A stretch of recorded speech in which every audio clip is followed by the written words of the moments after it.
Welcome to the second episode of After the Buzzer. Alongside me, Tommy Yarish and Ashton Lux, I am Ellen Jane. We have a great show for you guys tonight. We're going to start off at the Houston area's best high school basketball players with a debate on who we think the best is. Moving on to the NFL 2020 mock draft. The draft is supposed to be coming up in a couple of weeks. Obviously, with the coronavirus, that probably will be pushed off for a little while. Next, we'll move to the NBA MVP race, even though the MVP has been suspended. The season's been suspended.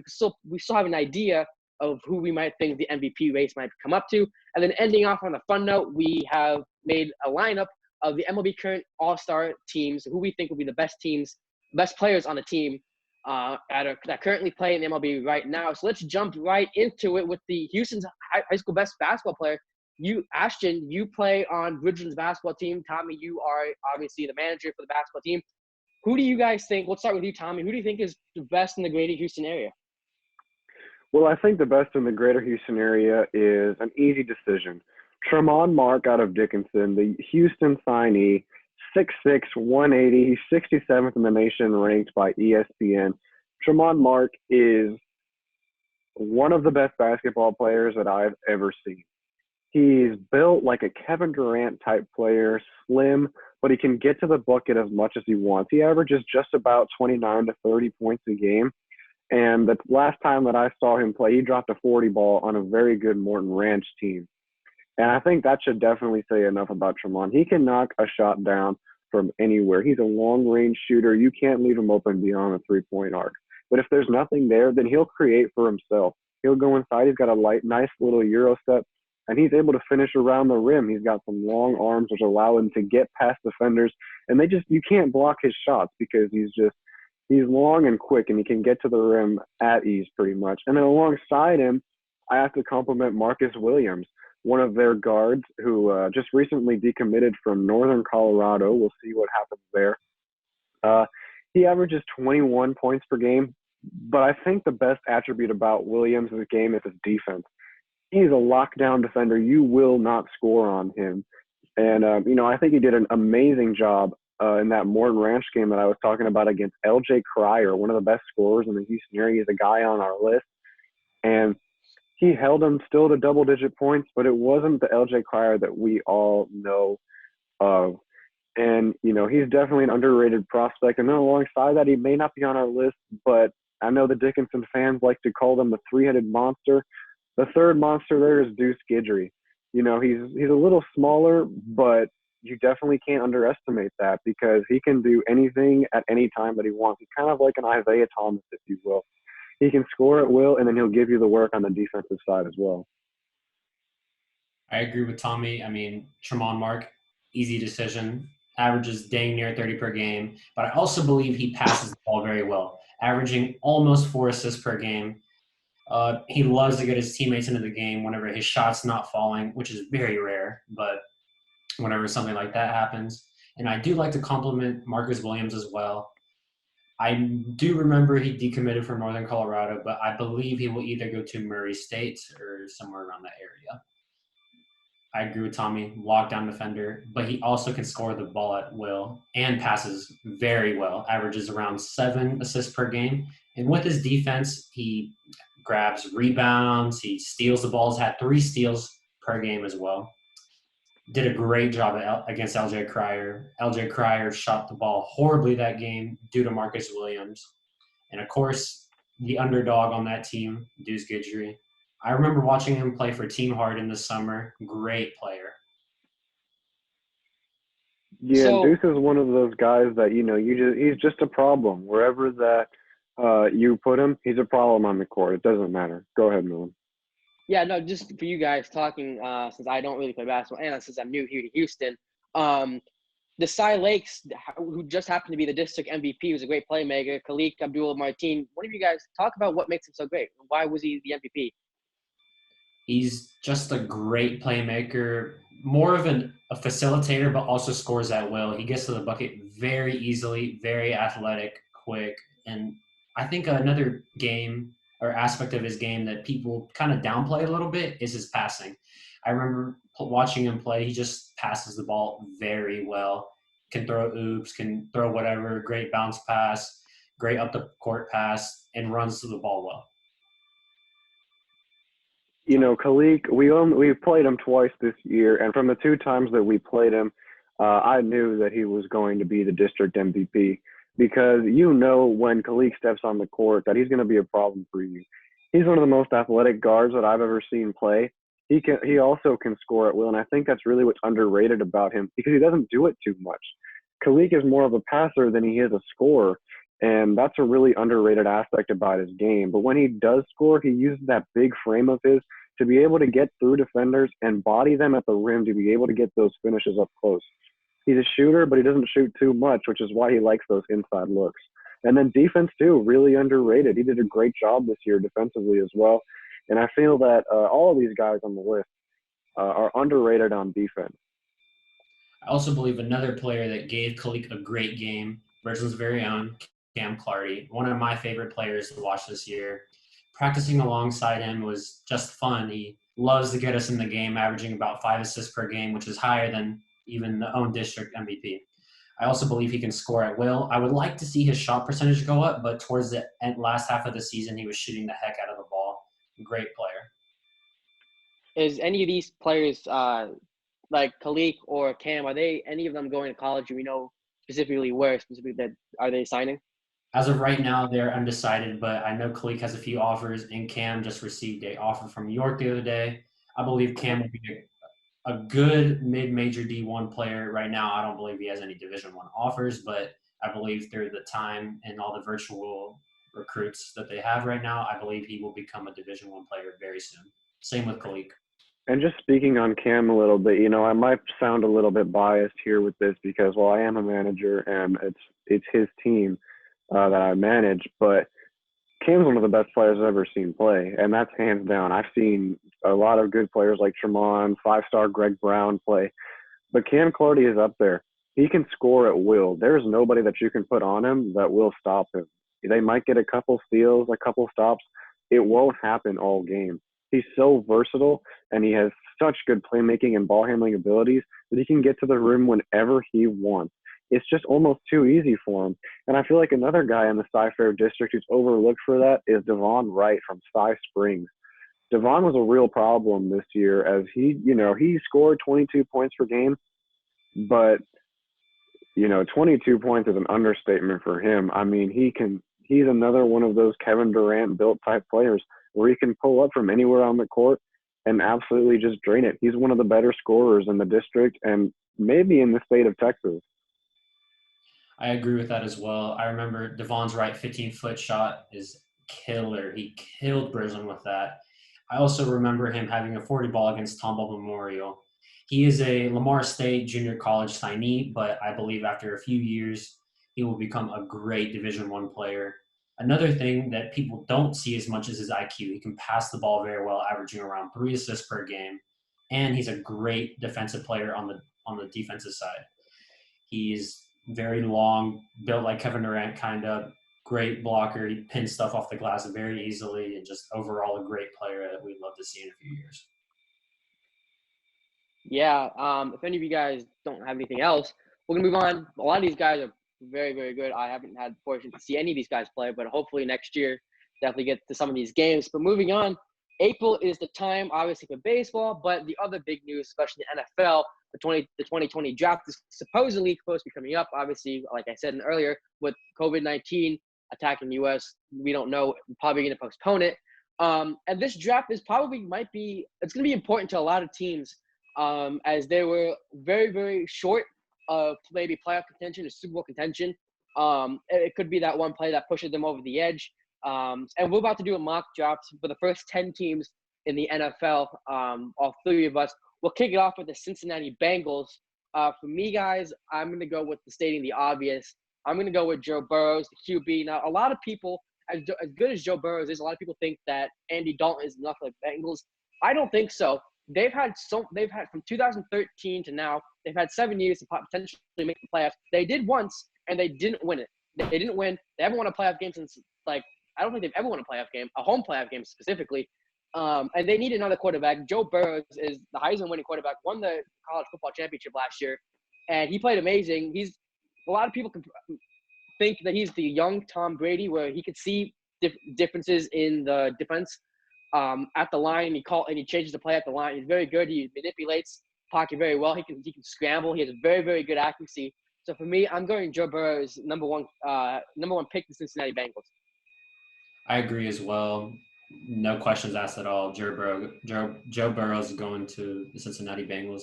I believe he will learn from Andy Dalton because Andy Dalton has produced, but not to a great caliber. I believe is a good average quarterback, but he will learn some from Andy Dalton. And I see the Tom Brady in him, but I also see a better athlete in Joe Burrow than Tom Brady. Yep, definitely agree with you guys there, hands down. There's no questions asked. Joe Burrow is going to be the number one pick in this year's draft. And if he isn't, well, then we're not living on Earth. Because, Andy Dalton is a solid quarterback, but he's more of a veteran now. He's not a playoff quarterback. He's not going to be Cincinnati's savior. Joe Burrow is that guy. He will save Cincinnati, and especially if A.J. Green can stay healthy, forget about it. I mean, the Cincinnati is going to be a team that you have to watch out for when you play against them because that offense is going to be spectacular. Number 2, for me, I'm going the Ohio State edge, Chase Young. For Washington, since they get the second pick, the Redskins need a defense. Obviously, you can argue that they need a whole team, but for the defense, they were the ones that gave up a lot of points last year, specifically on those third and short plays. And they were the lowest team in sacks last year. And Young, he built upon his 2018 season last year, 2018, and last year in 2019, he had a college football high with 16.5 sacks in 2019. He's in the last place season 6 sacks in his final 4 games. He's one of the most explosive players probably in this draft as a defensive player. And that's something that Washington needs. They need someone that can get them off the field on those third and shorts, to rush to QB, to get those sacks, maybe push him out of field goal range. And this is the perfect guy for the Redskins to have on their team. I agree as well. Standing at 6'5" and almost 300 pounds, he will be a great edge for the Washington Redskins. I believe he will rush the line very well. And I do agree with you, Millen, on those third and shorts, they will need him. I can't see him shifting over a little bit, but I would love to see him play this year.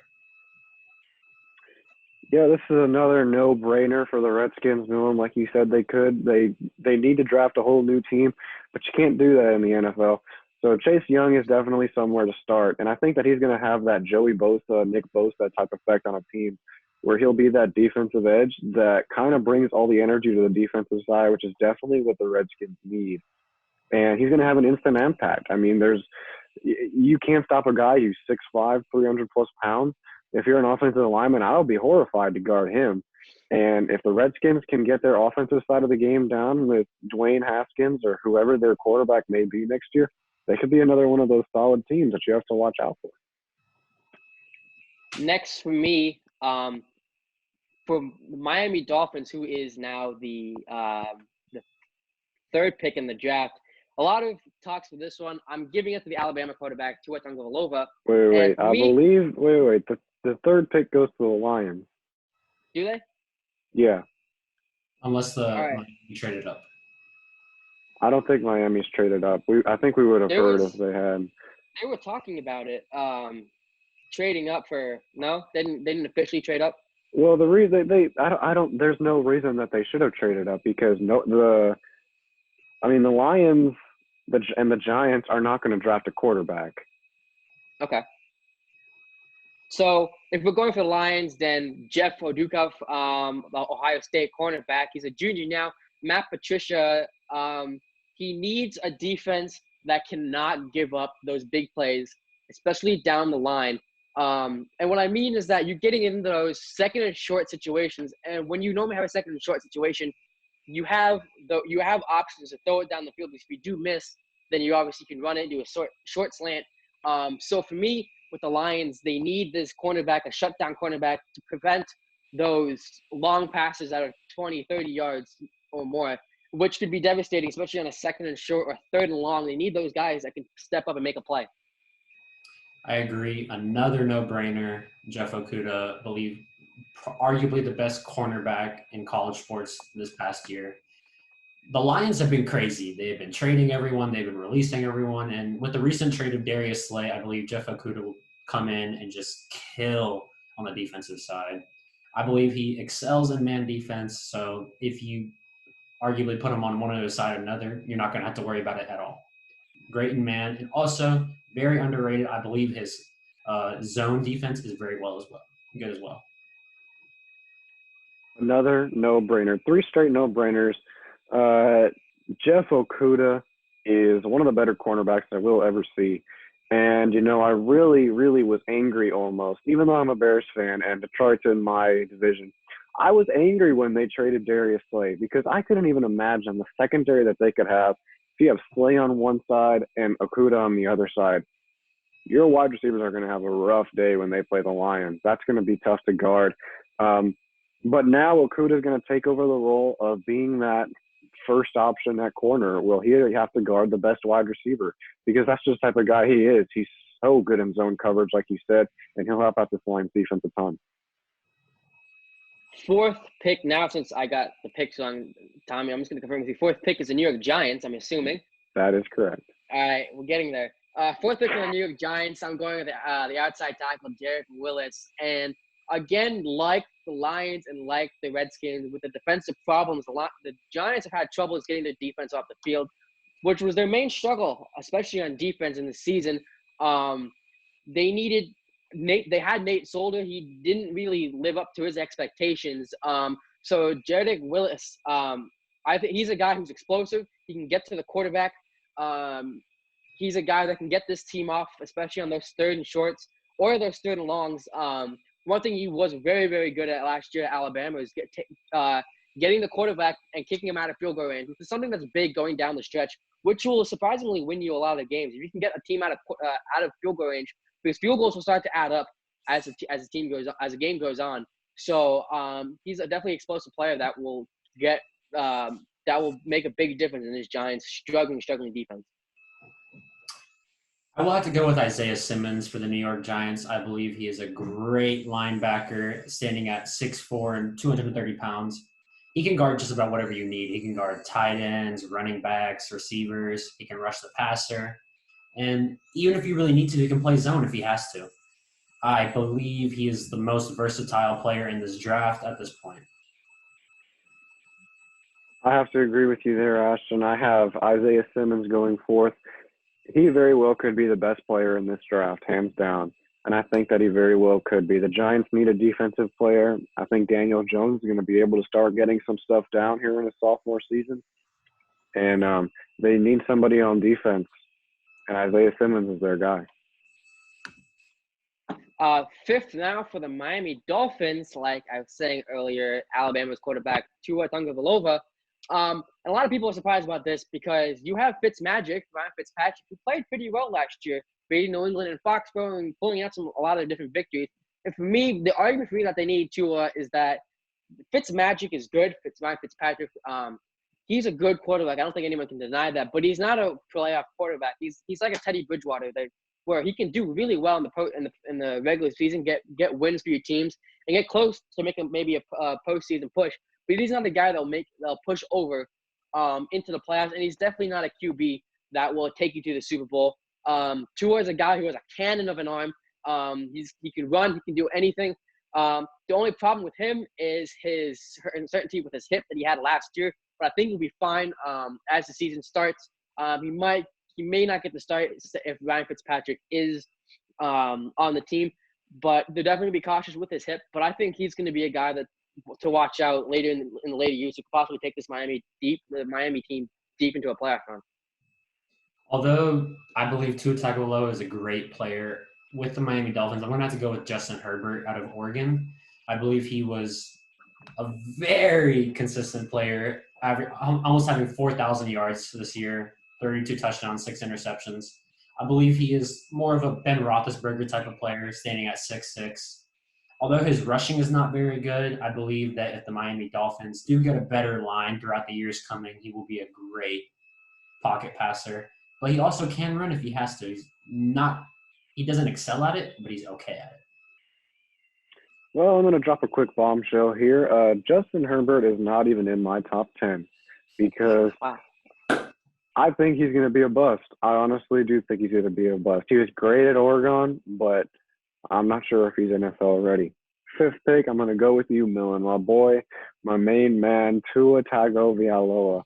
I've watched him a lot at Alabama, and, any type of pressure that he gets put under, he always excels in it. And it's that man in the arena man in the arena, rather, type of mentality that he has. That is what's going to make him so good. And I'm very impressed with what Miami has done this offseason to bring in some kind of low-key great players that are going to help them build up this team so that nobody makes fun of them next year for not being able to win any games. I think Miami is another one of those teams, like I mentioned, that's going to be a problem to face next year. Number 6 with the Los Angeles Chargers. Actually, I'm going to go with your boy, Justin Herbert, QB out of Oregon. The Chargers got rid of Phillip Rivers, as everyone knows. Tyrod Taylor and Easton Stick are the only quarterbacks that are under contract for 2020, and those are not playoff contending quarterbacks, especially Easton Stick and Tyrod Taylor. As of now, the Chargers are not expected to sign any veteran quarterbacks or to trade someone. I think Justin Herbert will fit perfectly in the mix. Phillip Rivers is not a running QB, and especially with Justin Herbert, who, like you said, Ashton, is not a running QB. I think he'll fit perfectly in this Los Angeles crowd. Accuracy's been very, very well. He has his arm strength and needs to his arm strength needs to increase a little bit, but that comes with time, obviously. Mobility and intelligence have been very, very well, especially in college. So I'm going with Justin Herbert for the Chargers. I think, in my opinion, he's going to fit well in the AFC West, and especially with this Los Angeles Chargers team. I would agree with you, but I believe that if the Chargers do end up picking Cam Newton up, which I would love to see Cam Newton, although last episode I did kind of bash him. I do like Cam Newton at heart. But if the Chargers do end up picking Cam Newton up, I see them going with Mickey Becton out of Louisville. They need an offensive line for Cam. But if they do not pick up Cam, I see Tua Tagovailoa going over there, trying to switch up the offense, become more of a running quarterback. And as he learns, throw the ball a little bit better. I do agree with Tommy. He is the man of the year. He steps up for everything. He does this, he does that. But I would like to see the Chargers pick up Cam Newton to get Mickey Becton out of Louisville. Well, you guys are talking about quarterbacks and offensive linemen. I think that's overrated, especially this early in the draft. I have to go with Jerry Jeudy here for the Chargers, and here's why.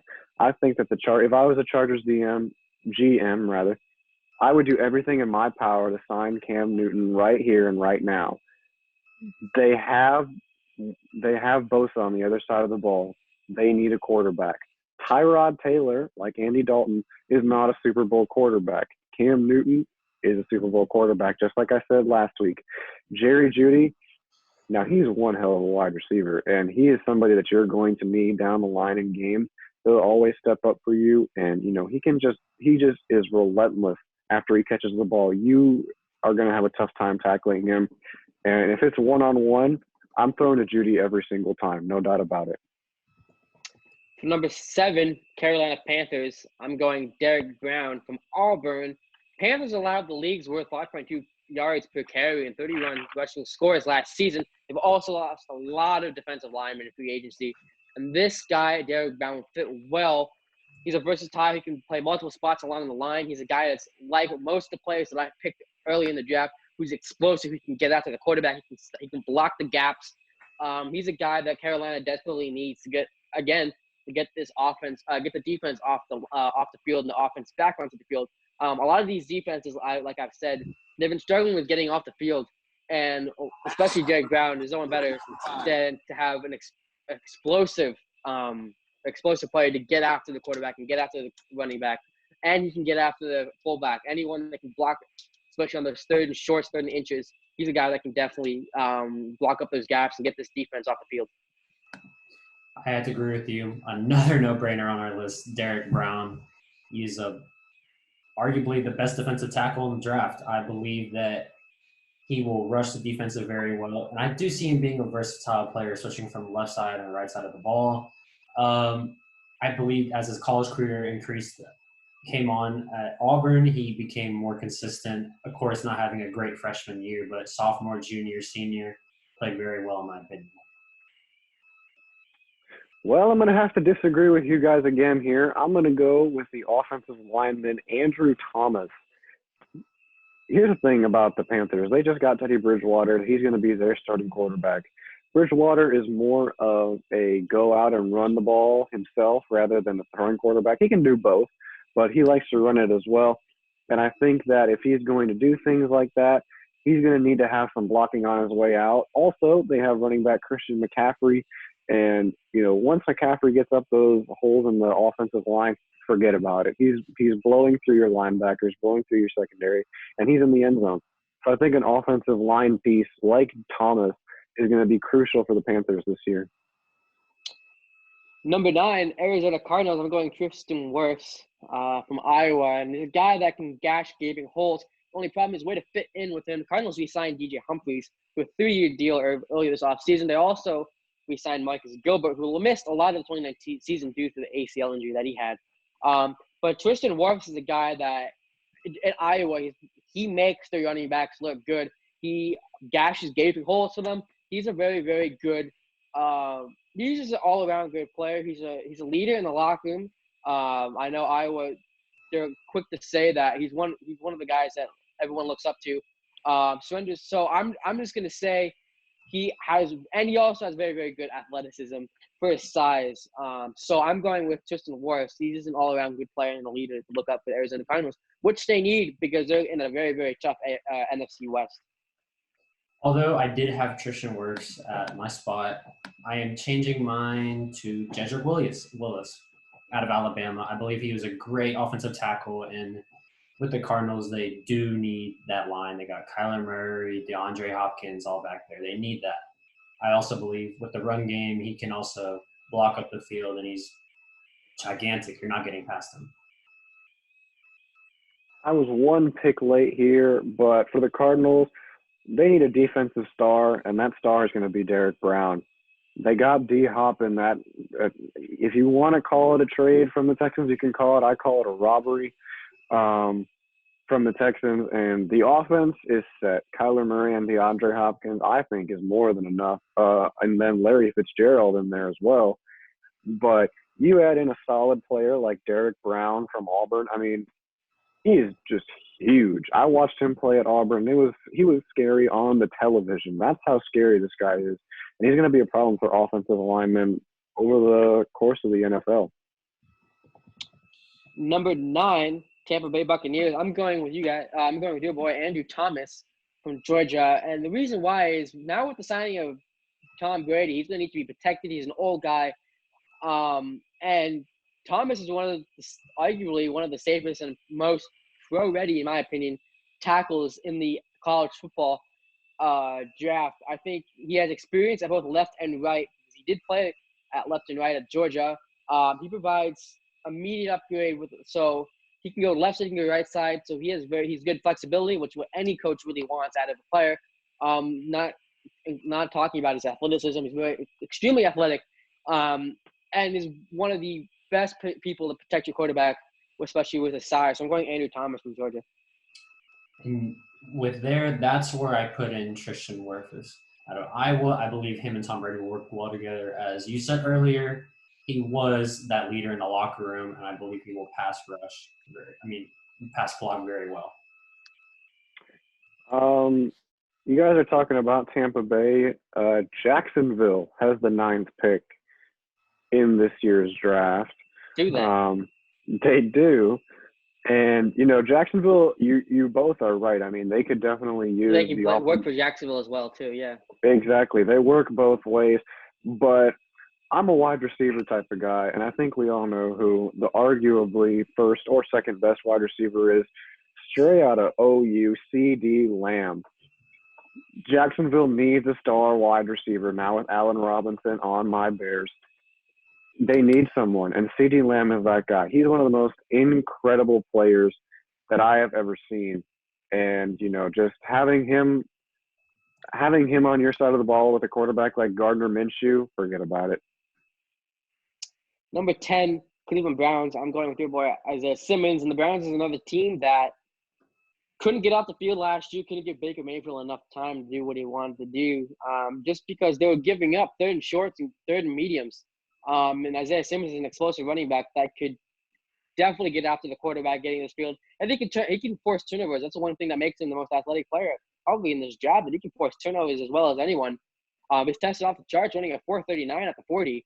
He's 238 pounds. So this kid is versatile. He's dangerous. He can do anything really on the field. So once he steps on that field, you better watch out because he can go anywhere. Although I do believe the Browns need a lot of work, I see C.J. Henderson going there just due to the fact he's a great versatile cornerback. They do need help on that defensive side. They have Jeremy Hill, they have Odell Beckham, they have Baker Mayfield, they have all that. But I believe that with C.J. Henderson, they can be balanced. My last pick is going to be a guy that both of you guys have already selected, straight out of Iowa, Tristan Wirfs. And I think Iowa is just an underrated college for anybody on the offensive line of the ball, including tight ends. When you get a guy from Iowa, you're getting a great person on the offensive line to protect your quarterback, and especially a guy like Wirfs, they're going to be just fine. Baker Mayfield is going to have some more help, and he definitely needs as much help as he can get right now because he's still struggling to prove to people that he is a decent quarterback. And I don't know how many more offensive weapons he could potentially get because he has two of the best wide receivers in the league and then arguably the best tight end in the league as well, and an up-and-coming running back in Nick Chubb. He's got everything he needs now, and Wirfs is the guy that they need at the offensive line. Obviously, the NFL draft is coming up soon, obviously due to COVID-19. We don't know what's going to happen. Moving on now to the NBA MVP race. Is that prime season if the season was still going. The MVP obviously between Giannis and LeBron James. Let's make your case, Tommy, starting with you. Who do you have as the MVP? You might think I'm a little bit biased because I am a Lakers fan. That could be true, but I don't think it is. LeBron James is clearly the better player this year. He's clearly the best player in the NBA. And MVP stands for most valuable player. Think about it. The Lakers without LeBron James would not be the first seed in the West. Anthony Davis is still a good player, but he just couldn't lead the team the way that LeBron has. LeBron this year, 25.7 points per game. Just a reminder before I say all this, he's 35 years old. 35 years old. Just keep that in mind as I keep saying this. He's shooting 50% from the field, so one of every two shots that he takes goes in. 35% from three, just like his age. He's 35 years old. He leads the league in assists. There are guys like Trae Young and Stephen Curry, even though he's been injured most of the year, and guys who we know can get assists, and he constantly leads the league in assists every year. And here is 35-year-old LeBron James coming in at 10.6 assists per game. That's just unheard of for me, and I think that that's a very underrated aspect of this most valuable player race. And then, of course, 8 rebounds per game as well. He's just clearly the MVP to me. I mean, when you put LeBron on the court, your plus minus is going to go up almost every time.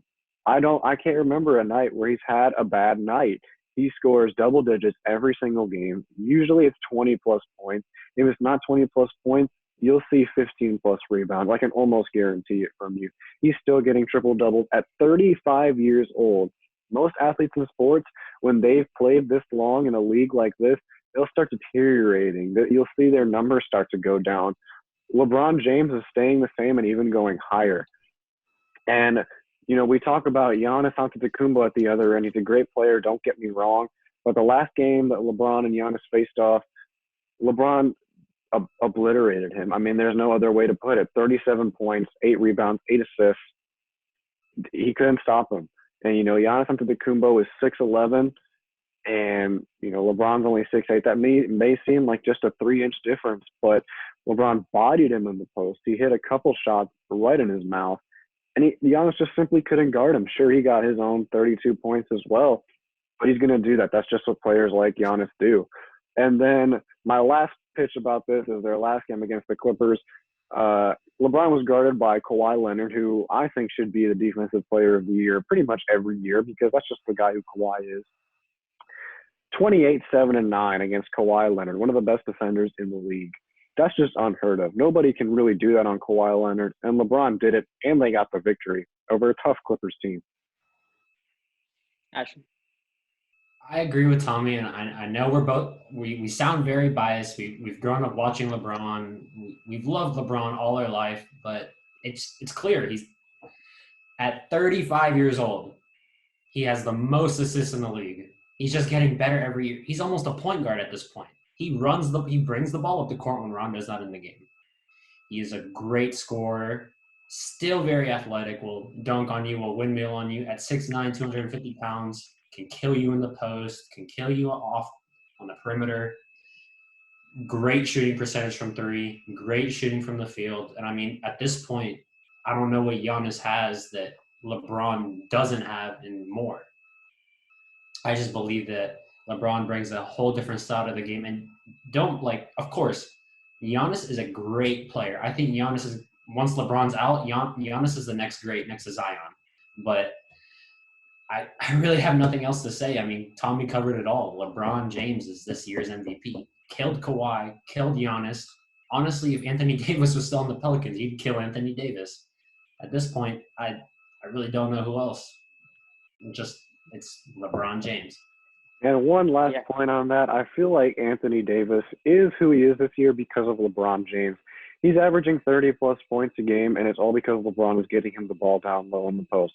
Obviously, Anthony Davis is a great player in his own self, that made no sense. He's a great player by himself, as we saw in New Orleans, but LeBron has just made him so much better. And you see that in all of the players. Kentavious Caldwell-Pope might have had the worst start to the year of any player in the NBA. I thought for sure he was getting traded. Here he is. He hits a couple clutch shots now and then, and he's a valuable asset to this Lakers team. People say that Giannis is the clear MVP. I don't think so. LeBron James deserved this MVP. He deserved last year's MVP. He deserved the year before that MVP. He's one of the most overlooked players in NBA history, and I know that sounds really biased. It might be, but he definitely deserves it this year. Although there is a clear point that, yes, Giannis does carry the Bucks, and of course, LeBron carries the Lakers. I mean, him and Anthony Davis work together well, but I just think LeBron can put the team on his back when they need him. Of course, against the Lakers, LeBron showed out. I mean, against the Clippers, LeBron showed out. But at this, I'm out of words. It's LeBron James. And Giannis Antetokounmpo would be nothing without Mike Budenholzer, Eric Bledsoe, and Chris Middleton. That's it. We don't got time to get into that one, Tommy. That's something for next week, and this is another reason why we can't wait for sports to come back. For MVP races to shape up, to see how that ends, see what how playoff pictures shape up. So again, another coronavirus. Just stay safe so we can get sports back. Moving into the final and fun topic of tonight's episode, our all-star MLB team. Who would be the best if all the current baseball team players can play on one team? Who would be the best for one team? And I'll kick this off, knowing that I know baseball the best here. For my pitcher, I'm going to go easily Max Scherzer. He's probably one of the best pitchers in the game, and he's probably one of the dirtiest pitchers in the game with the nasty slider, which is in the low, which he can throw in his low 90s, which is unheard of for a lot of pitchers. He has a very good fastball up in his upper 90s. And he's very, very good at controlling. His two seams good at controlling, running in on righties and on lefties. His cutter is very good, cuts away, very sharp. He's a guy who has a very, very low ERA, carried the Nationals last year, and is a guy who's very, very dirty and one of the best pitchers, in my opinion, in the MLB. Moving on to catcher, I'm going to go with my man, Yadier Molina. As much as I do hate him since I'm a Pirates fan and he's on the Cardinals, you cannot deny how good he is still. He's getting up there in age. He's getting old, but he can still – we saw it in spring training. He can still throw guys out from his knees. He's got one of the strongest arms in the MLB. Hitting-wise, he had an off year last year, not hitting the best, but he can still show that he can hit for power, and he can also hit behind the runner and advance runners. He's a very good hitter and a very smart hitter. So that's one of the things that I love about Yadi. He's not just a powerhouse behind the dish. He's a powerhouse at the plate, hitting behind the runners and just jacking home runs when he needs to.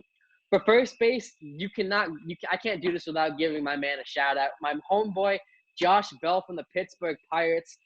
He carried the Pirates last year for the first half of the season. He was the MVP for the Pirates. He got an all-star appearance. He made it to the Derby. He jacked over 30 home runs last year. Defensively, he was very, very solid. He was able to make the short, hot picks and let nothing by him. So he's one of the guys that are – it was tough between him and Freddie Freeman, but I got to go with my homeboy, and Josh Bell. Second base, I'm going to go with my man, Jose Altuve. Tommy, I am so sorry I had to do this to you. At 5'6", he's still one of the best players that I've seen. That's such a small player. He has power. We saw it last year, especially in the playoffs. He being able to hit that upper pitch, especially with Chapman throwing in an upper slider fastball thing, still hitting it, sending them to the playoffs. Defensively, he has range. He can cover. He got a good arm. And he can cover the bag on steals, which is something that not a lot of short people can do. So for me, I'm giving him my shortstop.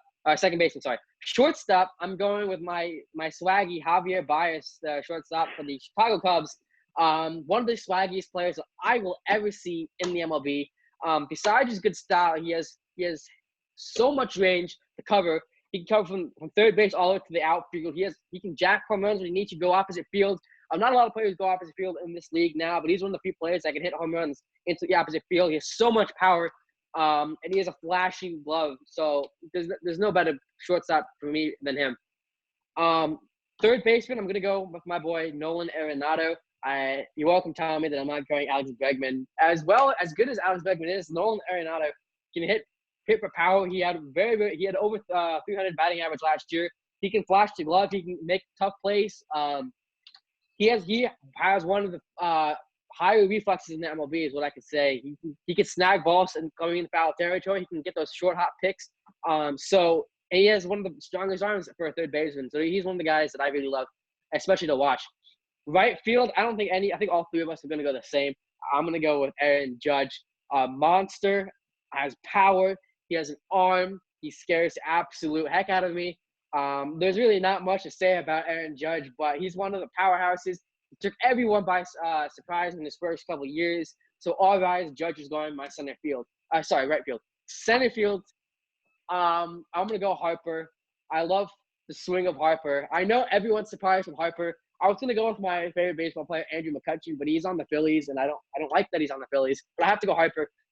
Yes, he's on the Nationals, and he's on the Phillies, and he had a very, very bad season with them after leaving the Nationals. He still showed that he can hit for power, and he has a lot of range going in, going out on balls. He can dive, make those catches. And as a center fielder, since I'm a center fielder, you got to cover the gaps. So you got to cover the left field gap and right field gap, and he can do all of that. He can still make those throws. He can cover those gaps, preventing those extra bases being taken by those fast, speedy runners. Left field now, I'm going to go – everyone has to pick this guy, and I got to go Trout. Easily one of the best players in the MLB, if not the best player. We can see it in his arm. We can see it in his batting. There's really not much to say. Baseball, Mike Trout is easily one of the best players in the game. So those are my starting 9 players. Lux, let's go to you. Who do you have?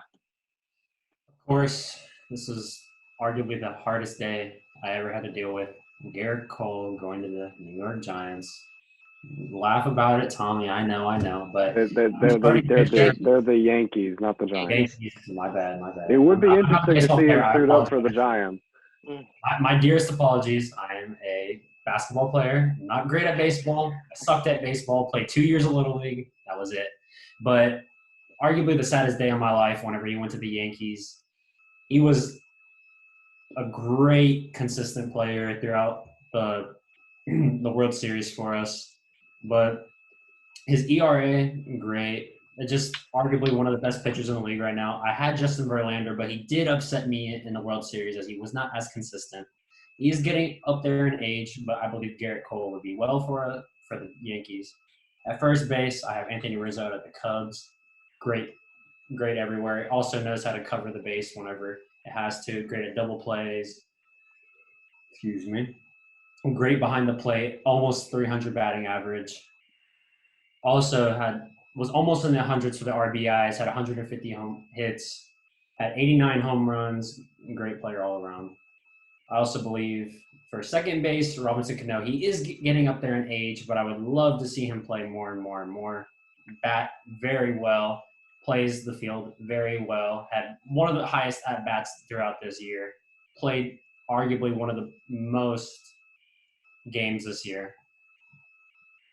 At third base, I have Alex Bregman. Tommy, I'm sorry. I know Astros. We cheated. Okay, it's over with. We cheated. Alex Bregman, over with. It's over with. We just one of the most versatile players in the league. I remember he came into the league as a second baseman, but with Carlos Correa there, he switched off. And then for my catcher, I have Wilson Contreras. Although he is getting a little bit older by the year, I also believe he is great behind the plate as in hitting and as in catching or throwing. For my shortstop, I have Xander Bogaerts. I also believe one of the best hitters in the league as well. Great fielder. For center field, I have Mike Trout. I believe could play either left or right. For right field, I have Aaron Judge. Like you said, Mellon, I'm scared of the man. And for left field, Yoenis Cespedes, arguably my childhood hero when I played baseball. Always tried to throw like Yoenis Cespedes. I remember when he was with the Athletics, he had that great play. He is getting up there in age, but I would love to see him play more and more. Tommy? All right, just a quick disclaimer, as I still and always will have no respect for the Houston Astros organization. You won't find a single player on this list that is from the Houston Astros. Starting out at pitcher, my main man, Garrett Cole. They call him Coltrane for a reason because we will ride him all the way through the season because he will get us a win in just about every single game he plays. I can almost guarantee it. You just can't hit off the man. He's that good. In all seriousness, you know, he's one of the tougher guys to hit off of. His ERA is pretty much 0, and he's going to be a problem for any guy to face, no matter how old he is. At center, I had Yadlier Molina at first, but I had to switch it over to Yasmani Grandal. He had an incredible year last year with Milwaukee, and I really wish he would have stayed in Milwaukee because they're going to be a powerhouse this coming year. But he went to my hometown, Chicago White Sox, and, you know, I think that's an absolute steal for the White Sox, absolutely, and that's going to definitely be a valuable piece for them going forward. At first base on the north side of Chicago, my man Anthony Rizzo, he's just incredible at everything that he does, and he's such a fun guy to be around, you know. I've obviously never personally met him, but you see the live on-the-air interviews during the game and spring ball, and that was just so much fun to watch. And baseball-wise, he can hit a home run when you need him to hit a home run, and he covers the bag very well. Very rarely does he miss a throw. At second base, and I'm sorry if I pronounce his name wrong, it's Ketel Marte. He had 32 home runs last year in Arizona, and they're going to definitely need him this upcoming year again. He did great at second base, and on the other side of the field, at shortstop, from the Cleveland Indians, who I believe has been their best player for a long time, Francisco Lindor. He also had 32 runs last year, and he's just always been a leader for those Indians. And I feel bad and also don't feel bad at the same time about them not winning the World Series because all this to my Cubs. And at third baseman, just like you said, Nolan Arenado, he's just been incredible, especially on the offensive side of the ball, but I think his defense is really overlooked too. You know, most balls hit his way don't get past him, and I have to give him credit for that. In the outfield, at right field, all rise, baby, my main man, Aaron Judge. He is definitely one of the more intimidating players, but I also think he's one of the most one of the guys who's a once-in-a-generation player. You know, he's built like a football player, and he can hit the ball 500-plus feet. You know, everybody will be like, oh, he leads the league in strikeouts. Well, he's also up there in home runs, and you don't want to hit it in his zone because he'll just hit it out of the park. It's too easy for him. At center field, I've got Mike Trout. You know, I just feel like this guy doesn't age because he's just so consistently amazing each and every single year. And the money that he got paid, he is very deserving of it. Well, it may be a boatload of money. That's an insane amount. For a player his caliber, he's definitely a very valuable piece. And at left field, I really like this guy, Milton. You said Javier Baez had some swagger. I feel like this guy has some more. And it's Juan Soto from the Washington Nationals. He's an up-and-coming player, and he could be the face of the MLB in the coming years. I expect him to be. I love his playing style, and I would love to have him in my left field. He's one of the most confident players I've ever seen, especially since like 20 or 19. One of the youngest players in the MLB. But he's one of the most confident, and I think that's one of the reasons for his success last year and for the national success. It absolutely made my day when he ran down that first base line and dropped the bat in front of the Astros dugout. It made my day because, I just despise the Astros. And that was before the cheating scandal came out. I always despised the Astros. Now I just despise them more. Well, that was our episode 2 of After the Buzzer. We thank you guys for joining us. Thank you, Tommy and Ashton, for also joining me alongside. Next week, we're going to come with more topics. We're going to figure out, even though there's no sports, we'll think of something to talk about. We're going to get a guest host that will be determined. We'll tell you guys before the episode comes out. Follow our social media. Last week, we told you to comment in the comments, but we've completely forgot to turn on the comments. The comments are turned off, so we apologize. So this week, we'll turn on the comments, and please do comment on what you want to see on the show. And if you want to be on the show, please contact either Ashton, Tommy, and I, and we'll put you guys on the show if you want to talk, if you're very passionate about sports. But thank you guys for tuning in, and we can't wait to see you guys next time. Stay blessed.